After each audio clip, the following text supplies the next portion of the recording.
Good morning. I'm hosting Coffee with Bob today, and yesterday I mentioned my grandma and grandpa Doles and their love for Cincinnati Reds baseball. Well, I can tell you I loved my grandparents. They were incredible and a formative part of my life growing up. They definitely helped to make me who I am today.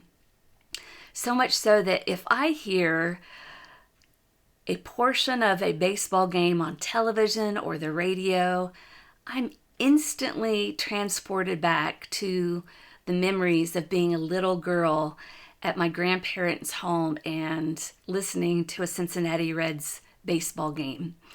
I would be listening to Joe Nuxall and Marty Brennaman calling Cincinnati Reds baseball. Now, at the time, I really didn't love Cincinnati Reds baseball. I would have preferred many different things to be on the television. But the fact is that because there were so many games in their household, now if I hear even a portion of a game, it makes me nostalgic for those memories. My heart is stirred over being with my grandparents. And so something like a portion of a baseball game takes me back to what it felt like to be with them. Throughout the Old Testament, you'll hear or read of many different passages that mention standing stones. Now, I've described standing stones as being similar to historical mile markers. If you drive through western Oklahoma, a lot of times you'll see a sign that says, historical mile marker 1 mile ahead. And then you have a chance to pull over and see a sign that talks about what happened there. Now, typically it's just a sign that says, the cattle drive passed through here, or this battle occurred here. And so it's a moment of history. It's not something that really moves you into a personal memory, unless you are old enough to remember what occurred there.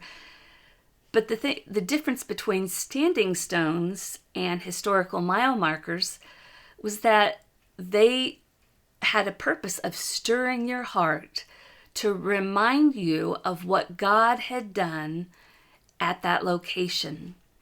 God delivered the Israelites, and here's the story of what happened there. And so it had this effect of stirring your heart, of remembering your gratitude toward God, of encouraging you to give thanks to God and worship God, but also remembering God's love for you. It'd be at those standing stones where you would remember and tell the stories of what God had done there, and you would pass those stories on to your children and your children's children so that they too could be connected to this theme of God's work in their lives throughout the generations. It reminds me that we are called to have standing stone mementos in our lives. Now, certainly we have some without even really thinking about it. We'll have pictures and mementos from when our children were born. And those mementos immediately take us back to the sense of when our children were babies or when they were toddlers. We're taken back to those nostalgic moments of how God blessed us, or in our wedding, or those different moments throughout our lives that are tender moments, but they give us an opportunity to give thanks for God's love through us throughout the years. But there are other moments that we should have mementos of, standing stones, something to symbolize God's activity in our lives, signs of God's love. I read about a woman who kept a seatbelt buckle because she was in a particularly violent car accident, but she was able to walk away. And so She kept that as a reminder to give God thanks and to remember God's love in her life. What are the things that we can keep, little tangible memories that spark us, encourage us to give thanks to God for God's presence throughout our lives? Think about that today. What can you hold on to? Little things that spur the memories of the past.